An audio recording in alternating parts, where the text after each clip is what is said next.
that we're going to introduce and talk about, everyone thought, what a great idea. It's symbolic of what so many people were here for so many years, families that succeeded one another, just as the ones that are going to give you the award. Kids following their parents, grandparents, and so forth and so on. The people we're going to introduce make more Cuban bread than anybody on earth. I had not been through their plant for several years. I did it several years ago, went through it. I thought I'd go back by and visit. So last week I just stopped in and walked around La Segunda Bakery. There's some things I had forgotten and some things that I learned from being there. Their business started in 1915, gang, by one of the gentlemen I'm going to introduce tonight, by his grandfather. Before I introduce them, let me just say that they sell a lot of Cuban bread. What I didn't know was that they sell to a number of people. One is Beef O'Brady's. They sell Cuban bread in Minnesota now, in Georgia, in Texas, all over the country. I didn't realize that this is the only Cuban bread, probably in the entire country, that's made with a palm frond in the middle. Have any of you know what that's for? It does nothing more than make that indentation in the bread, makes it look different. If you didn't do that, it'd be smooth. I assume that Miami, which has more Cubans than we do here, has the same kind of Cuban bread. They don't.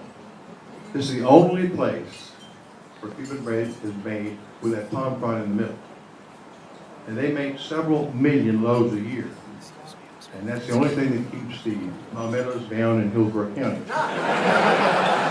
If it weren't for the Morays and that family, we'd be overrun with palmettos. Seriously speaking, they have a guy that goes out every day and doesn't pick them in any particular spot, wherever the hell he sees a palmetto plant. And they've been doing this for years. Nobody says anything. Who the hell wants one of those things? The man's never seen a snake, which is very strange. All these years, never seen a snake. I've seen a bunch of them. And I'm not picking palmettos. You know, they don't just take that, they bring in the whole frond and they pick off the little pieces, and that has to be disinfected and cleaned off and so forth before they put it in the bread to make that indentation. And then now they've got a new device that turns the bread around so it stays moist and so forth. They make a 36-inch loaf and an 18-inch loaf. Plus all the pastries that are out front, all made by hand. You know they work 24 hours a day in La Segunda Bakery? They take 3 days off, Christmas, New Year's, and Labor Day, I think. And that's it. Which is amazing. Everybody's happy. They're working hard as hell in the back, one thing and another, all day long, 24 hours a day. The family has worked together. Many of them that are no longer in the business come and help out on holidays and so forth. Just one big happy group since 1915, which is absolute, I think, amazing.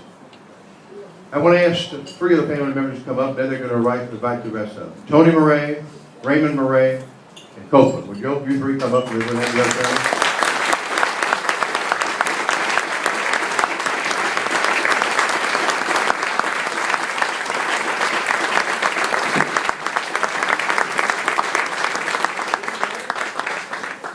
Tony and Copeland are now working there.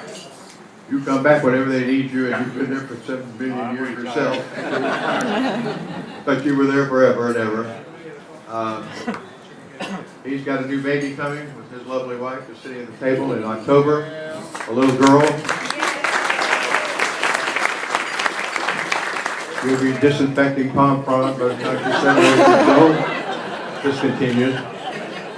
You know, in all seriousness, there are very few families that hand down a business like that and work at it like they do. They wouldn't have to pick the palm frond every day and put it in the middle. Bread is bread.